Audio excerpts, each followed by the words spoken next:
નમસ્તે મિત્રો, બેરોજગારી એ દેશનો સૌથી મોટો મુદ્દો બની ગયો છે. ઇન્ડિયા એમ્પ્લોયમેન્ટ રિપોર્ટ 2024 ના આધારે દેશમાં હર 3 માંથી 1 યુવા બેરોજગાર બેઠો છે. અનએમ્પ્લોયમેન્ટ છે એ 29.1% પહોંચી ગયું છે. એ પણ એ લોકો માટે જેના પાસે ગ્રેજ્યુએશન ડિગ્રી છે. સવાલ એ ઉભો થાય છે કે આખરે આ થઈ કેવી રીતે રહ્યું છે? 140 કરોડનો દેશ છે. આટલા બધા માણસોને દાલ, ચાવલ, આટા, ચીની, કપડા, અસ્પતાલ, શેમ્પુ, ટિકિટો, સ્કૂટર અહીંયાની કેટલું જોઈએ છે. આટલી મોટી માર્કેટ છે. વિદેશી કંપનીઓ અહીંયા આવીને લાખો કરોડો રૂપિયાનો પ્રોફિટ કમાવી જાય છે. જેમાંથી અમુક કંપનીઓ છે એ ચીની સોડા વાળું રંગીન પાણી વેચે છે. પેપ્સી કોકો જુઓ, લેટેસ્ટ આરઓસી ફિલિંગના આધારે 8,000 કરોડ વર્ષના કમાય છે. કોકો કોલા ઇન્ડિયા વર્ષનું રેવન્યુ 12,840 કરોડથી પણ વધારે છે. અને દેશના યુવાનોને 12,800 ની નોકરી પણ નથી મળી શકતી. એ કેવી રીતે પોસિબલ હોઈ શકે છે? ઇન્ડિયા 5th લાર્જેસ્ટ ઇકોનોમી બની ગયું છે. અને વાર્તાઓ કરવામાં આવે છે કે જલ્દીથી 5 ટ્રિલિયન ઇકોનોમી ઉપર પહોંચી જઈશું.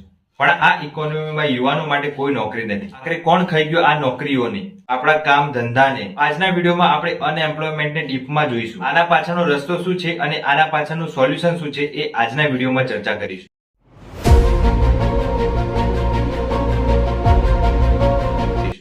આજની સચ્ચાઈ શું છે તમને ખબર છે? હરિયાણાને પહેલા નંબર ઉપર બનાવી દીધું છે બેરોજગારીમાં. CMI ના રિપોર્ટના આધારે 37.4% હરિયાણામાં અનએમ્પ્લોયમેન્ટ છે. એનો મતલબ એ કે સૌથી વધારે દેશમાં અનએમ્પ્લોયમેન્ટ અહીંયા છે. પણ વાત ખાલી હરિયાણાની નથી. પ્રધાનમંત્રી નરેન્દ્ર મોદીજીએ જગ્યાએ જઈને જોબ્સની પ્રોમિસ કરી હતી. આ 8 વર્ષ જૂની ક્લિપને જુઓ. આ ન્યૂઝ વાળાઓને આ જૂની ક્લિપ પણ જોવી જોઈએ જે પ્રધાનમંત્રી છે 1 મિલિયન નોકરીઓની વાત કરે છે. આપણા ટીવી ન્યૂઝ વાળા બેરોજગારની વાત ક્યારે પણ કરશે નહીં, અને કરશે તો સરકારની ઇમેજ બચાવવા માટે ખૂન પસીનો લગાવી દેશે. જેવી રીતે આ સુધીર ચૌધરીને જોઈ લો. આમને 1 વર્ષ પહેલા પ્રોગ્રામ કરેલો કે બધાને સરકારી નોકરી જ કેમ જોઈએ છે. युवाओं को बेरोजगार रखने वालों जनता माफ नहीं करेगी. चलो हालात बदले, देश की सरकार बदले. આ છે એ સામાન્ય લોકોને જ બોલવા લાગે, કહેવા લાગે કે તમારે સરકારી નોકરી એટલા માટે જોઈએ છે કે તમારે ઉપરની કમાઈ કરવી. पिताजी ने हमेशा पढ़ने को बढ़ावा दिया पर नौकरी ना मिली. विकास हो तो ही नौकरी निकले ना. इब जाग उठा है हरियाणा. એટલે કે રિશ્વત લેવી. તો સુધીરભાઈ ના આધારે જોવા જઈએ તો પ્રધાનમંત્રીનો જે નારો હતો, ન ખાઉંગા ના ખાને દુંગા, એ ખોટો હતો. અને આ અહીંયા કહી રહ્યા છે કે યુથ જોડે કોઈ સ્કિલ નથી. આના પાછળની જિમ્મેદારી કોની છે? તો સુધીરભાઈ શું એ માની લઈએ કે પ્રધાનમંત્રીનું સ્કિલ ઇન્ડિયા ખોટું છે? તો સુધીરભાઈના આધારે દેશના યુવાનો છે એ કામચોર અને આળસુ છે. ગ્રાઉન્ડ રિયાલિટીને થોડુંક ડીપમાં જોઈએ મિત્રો. पहला આપણે એ જોઈએ કે દેશમાં કેટલી નોકરીઓની જરૂર છે. की चाहत के पीछे एक बड़ी वजह रिश्वत भी है. सरकारी नौकरी में अगर पैसा कम भी हो तब भी कई कर्मचारी रिश्वत लेकर अच्छा खासा पैसा कमा लेते. મિનિસ્ટ્રી એજ્યુકેશનની વેબસાઇટ ઉપરથી 2021-22 ની રિપોર્ટ મળી છે મને. અહીંયા લખેલું છે કે number of enrolment in higher secondary 2.85 crore છે. એનો મતલબ એ કે દર વર્ષે આટલા બાળકો હાયર સેકન્ડરીમાં એન્ટર થાય છે. શું આટલી નોકરીની જરૂર છે દર વર્ષે? એકચ્યુઅલી આપણે એ પણ વાત કરીશું કે ઘણા વિદ્યાર્થીઓ છે એ ડ્રોપ આઉટ પણ કરી જાય છે. આ રિપોર્ટના આધારે જોઈએ તો 12.61% છે ડ્રોપ આઉટ જે સેકન્ડરી લેવલનું છે, એટલે કે 10મા ધોરણ પછી.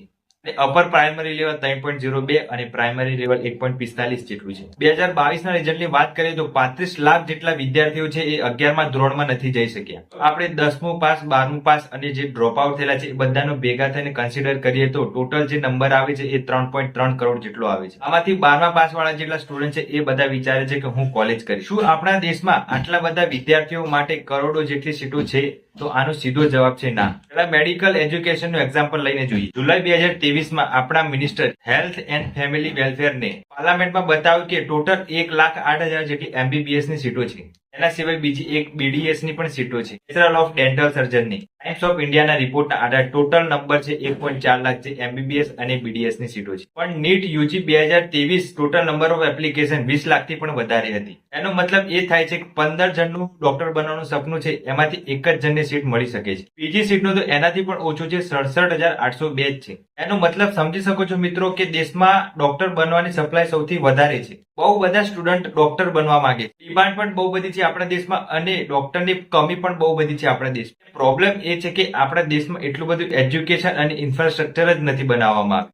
કોલેજ, યુનિવર્સિટી અને એજ્યુકેશન ઇન્સ્ટિટ્યૂટની કમી છે. આનું બીજું પણ કારણ છે, જેટલી પણ ટોટલ મેડિકલ સીટો છે આપણા દેશમાં એમાંથી અડધી ગવર્મેન્ટમાં છે અને અડધી પ્રાઇવેટ કોલેજમાં છે. અને પ્રાઇવેટ કોલેજની ફીસ બહુ જ હાઈ હોય છે. એક ટાઈમ્સ ઓફ ઇન્ડિયા રિપોર્ટના આધારે DY પાટીલ કોલેજ જે નવી મુંબઈમાં છે એ સૌથી મોંઘી MBBS ડિગ્રી ઓફર કરે છે, 1.4 કરોડ રૂપીસ. ડિસેમ્બર 2022માં મિનિસ્ટ્રી ઓફ સ્ટેટ એજ્યુકેશને પાર્લામેન્ટમાં એક રિપોર્ટ રજૂ કર્યો હતો. એના આધારે ખબર પડી છે કે આપણા દેશમાં જેટલી પણ પ્રાઇવેટ કોલેજો છે મેડિકલમાં, એમાં મીડિયન ફીસ છે એ 11 લાખ છે પર યર. એનો મતલબ એ કે આખી ડિગ્રીની પ્રાઇસ થઈ ગઈ 60 લાખ રૂપિયા. કેમ્બ્રિજ યુનિવર્સિટી છે એની ફીસ તો આનાથી પણ વધારે છે, 21 લાખ રૂપિયા પર યર. એનો મતલબ કે આખી ડિગ્રીની ટોટલ 1 કરોડ રૂપિયા. દેશમાં કેટલા પરિવાર છે જે આને ઓફોર્ડ કરી શકે છે? 2022 report state of equality in ઇન્ડિયાના આધારે 90% ઇન્ડિયન્સો છે એ મહિનાના 25,000 થી પણ નીચે કમાય છે. 90% દેશવાસી લોકો આ ફીસ અફોર્ડ નથી કરી શકતા. પછી આવી વાત સાંભળી ન્યૂઝ એન્કર છે એ બાના મારશે કે બધાને ડોક્ટર જ કેમ બનવું છે. તો ચાલો મિત્રો એન્જિનિયરિંગ ની પણ વાત કરી લઈએ. ડિસેમ્બર 2022માં ministry of state education Subhash Sarkar દ્વારા રાજ્યસભામાં બતાવવામાં આવ્યું કે ઇન્ડિયાની પોપ્યુલેશન છે એ વધતી જાય છે, પણ જે એન્જિનિયરિંગની સીટો છે એ ઘટતી જાય છે. 2017-18માં ટોટલ સીટો છે 14,65,000 હતી. આ આંકડો છે ધીમે ધીમે નીચે ઉતરતો ગયો અને 2021-22માં 12,53,000 સીટો જ રહી. આમાં પણ એક પ્રોબ્લેમનું બીજું કારણ છે. 2017-18માં અડધીથી પણ વધારે સીટો છે એ ખાલી ગઈ. 2018-19માં પણ 48.6% ખાલી રહી. 2021-22 ની વાત કરીએ તો 33.6% હતી અને સીટોમાં વાત કરીએ તો 4,21,000 ખાલી રહી હતી.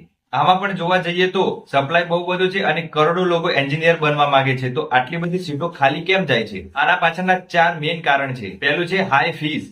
પાછળના કેટલાક વર્ષોમાં જોવા જઈએ તો આઈઆઈટી જેવી ઇન્સ્ટિટ્યૂટની ફી પણ વધી ગઈ છે.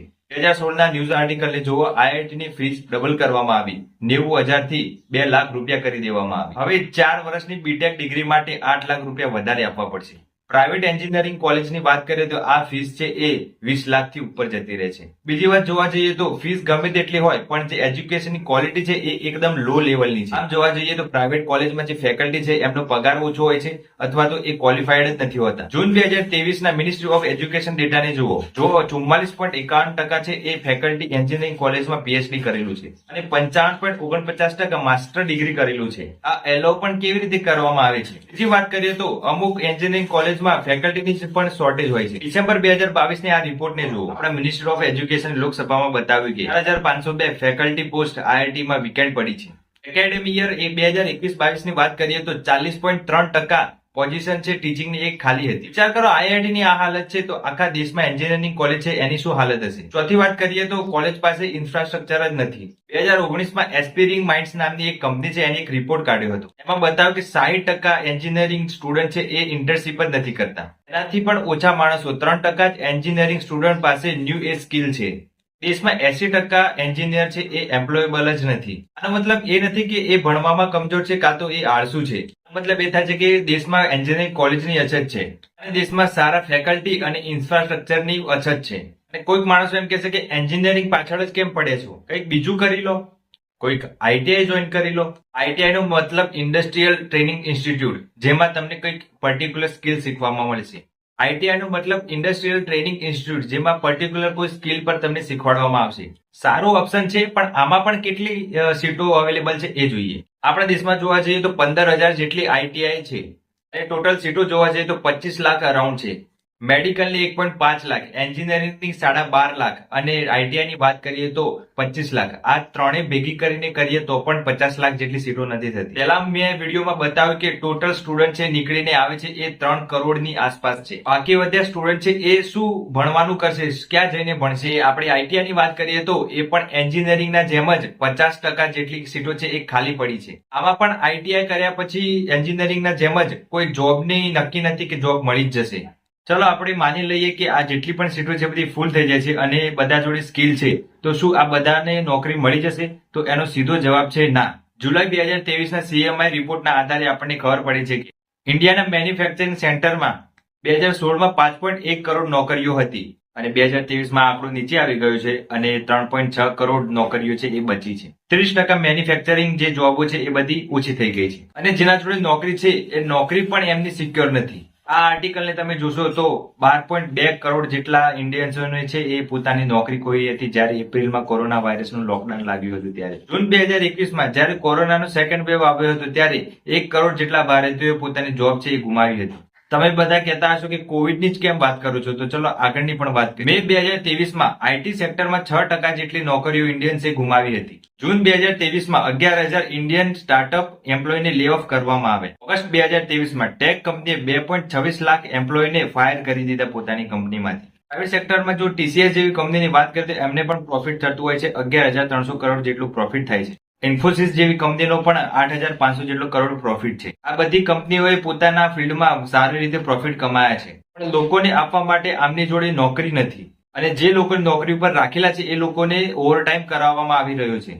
એ પણ પ્રાઇવેટ સેક્ટરની કંપનીઓ છે એ બધા એવું જ વિચારે છે કે આપણે નવા માણસોને છે હાયર નથી કરવા, કેમ કે એમને સેલેરી આપવી પડશે, જૂના છે એમનું જ તેલ નીકાળો. એવું નથી કે સ્કિલ નથી માણસો જોડે, સ્કિલ છે, પણ પ્રોબ્લેમ એ છે કે નોકરી નથી આપણા દેશમાં. સુધીર ચૌધરીના ઇન્ટરવ્યુમાં નરેન્દ્ર મોદીજીએ પણ એમ કીધું હતું કે પકોડું વેચવું છે એ પણ એક એમ્પ્લોયમેન્ટ જ છે.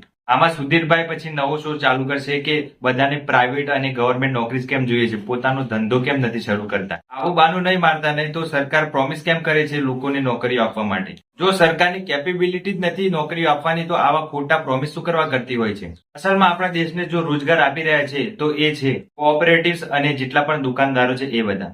દેશમાં જેટલા પણ દુકાનદારો છે અને જેટલા પણ શાકભાજી વેચવાવાળા છે એમને ક્રેડિટ આપવું જોઈએ. અત્યારે જોવા જઈએ તો એ જ બધી જોબ છે એ ક્રિએશન થઈ રહી છે. આપણા બધાને जी टीवी स्टूडियो के बाहर कोई पकौड़े बेचता है और शाम को 200 रुपया कमा करके घर जाता है, उस व्यक्ति को आप रोजगार मानोगे कि नहीं જરૂર मानोगे? છે સબકા સાથ સબકા વિકાસની, વોકલ ફોર લોકલ થવાની. બેરોજગારીની સમસ્યાને દૂર કરવા માટે સરકારને શું કરવું જોઈએ? સૌથી પહેલા જેટલી પણ વેકેન્સી છે એ બધી ફિલ કરવામાં આવે. ઇવન જેટલી પણ સરકારી નોકરીઓની અછત છે જેટલી છે એની તો વેકેન્સી ફૂલ કરો. સેન્ટ્રલ ગવર્મેન્ટમાં જોવા જઈએ તો 9.6 લાખ જેટલી વેકેન્સીઝ છે. અલગ અલગ સ્ટેટમાં જોવા જઈએ તો 60 લાખ જેટલી વેકેન્સીઝ છે. સ્કૂલ, કોલેજ, કોર્ટ, પોલીસ ગમે ત્યાં જોવા જઈએ ત્યાં વેકેન્સી ખાલી જ પડી છે. એ વાત કરીએ તો એજ્યુકેશન ઉપર સખ્ત ફોકસની જરૂર છે. દેશમાં જેટલી પણ સરકારી સ્કૂલ, કોલેજો છે એનું ઇન્ફ્રાસ્ટ્રક્ચર છે એ સારું કરવામાં આવે. દેશમાં પકોડા વેચવાની અલગ જગ્યા છે અને એન્જિનિયરની અલગ જગ્યા છે. પ્રધાનમંત્રી પકોડા વેચવાની જ વાત કરી રહ્યા હોય તો સરકારે આ વસ્તુને પ્રમોટ કરવા માટે કર્યું છે શું? ગેસ અને સિલિન્ડરનો ભાવ તો ઉપર જતો જ રહ્યો છે. એમ્પ્લોયમેન્ટના નામ ઉપર જે કોર્પોરેટનો છે એ ટેક્સ ઓછો કરી દીધો છે. એના કારણે ગવર્મેન્ટને 1 લાખ કરોડ જેટલું નુકસાન થઈ રહ્યું છે. સરકારને આ મોટા ચંદા ધંધાવાળા બિઝનેસ ઉપરથી નજર નીકળે ત્યારે જ કોઈ નાના ઉદ્યોગપતિઓને આગળ વધવામાં કામ લાગે. ખરેખર દેશમાં જોબ પ્રોવાઈડ કરવી હોય તો આજે નાના ઉદ્યોગપતિ છે એમને થોડું મદદ થાય તો દેશમાં કંઈક આગળ વધી શકાય. મિત્રો, તમે પણ સરકારના ભરોસે ના બેસી રહો. કોઈક વખતે સરકાર એક્શન લેશે અને મને નોકરી મળી જશે. તમે અત્યારથી જ પોતાનું કામ છે એ શરૂ કરી શકો છો. પહેલી સ્ટેપની વાત કરીએ તો જેટલી પણ તમારા ફોનમાં બેટિંગ એપ્લિકેશનો છે એ બધી અનઇન્સ્ટોલ કરી દો. ખોટું ટાઈમ વેસ્ટ થશે એમાં. એ વસ્તુ ધ્યાન રાખી લો કે સરકારી નોકરી હશે કે ના હોય, પ્રાઇવેટ નોકરી હશે કે ના હોય, પણ તમારે જ કંઈક કરવું પડશે. બીજા નંબરનું સ્ટેપ છે કોઈ સ્કિલ શીખી લો. એ પણ કરી શકો છો. યુટ્યુબ પરથી તમે શીખી અને યુટ્યુબમાં કંઈ બી બનાવી શકો છો. તમારે કંઈ પણ વસ્તુ ખાવાનું આવડતું તો એ ખાવાનું શીખી અને તમે ટિફિનની સેવા પણ શરૂ કરી શકો છો. અને બીજી વાત કે તમે કદાચ કોઈ જ્વેલરીમાં જઈ અને કોઈ પણ વસ્તુ એ કારીગરી જ્વેલરી કેવી રીતે બનાવે છે, એની ડિઝાઇન કેવી રીતે બનાવે છે એ શીખી અને પોતાનું છે એ ચાલુ કરી શકો છો. ઇન્સ્ટાગ્રામ ઉપર રીલ્સ સ્ક્રોલ કરીને રીલ્સમાં ટાઈમ બગાડવો અને બેટિંગ એપ્લિકેશન પોતાનો ટાઈમ અને પૈસા બરબાદ કરવા એના કરતા કોઈ બીજી જગ્યાએ આજુબાજુમાં સારી સ્કિલ હોય તો એ શીખી લેવી.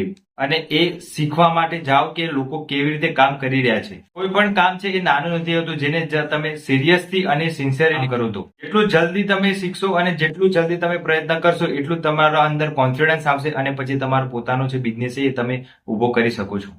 તમારે કંઈ પણ કરવું હશે તો તમારે પહેલા શરૂઆત કરવી પડશે. અને જો તમારે યુટ્યુબ પર કામ કરવું છે તો એના માટે બધા અલગ અલગ ચેનલો બહુ બધી છે. તમારે સ્ક્રિપ્ટ કેવી રીતે બનાવવી, વિડીયો શૂટિંગ કેવી રીતે કરવું, વિડીયોમાં એનિમેશન કેવી રીતે લગાવવા, વિડીયો એડિટિંગ કેવી રીતે કરવું, એ બધું જ તમને યુટ્યુબ પર અત્યારે બધું ફ્રીમાં મળી જશે. શરૂઆતમાં તમને થોડું પ્રોબ્લેમ થશે પણ ધીરે ધીરે જ્યારે ગ્રોથ થશે તમને ઓટોમેટિક તમારા સારી છે ઇન્કમ જનરેટ થઈ જશે. તો આપણા દેશમાં બહુ બધી સ્કિલ છે, બધું કોઈ બી તમે કરી શકો છો. તો એકવાર તમે પ્રયત્ન કરો, શરૂઆત કરો તો ઓટોમેટિક તમે એ વસ્તુમાં આગળ વધી શકશો.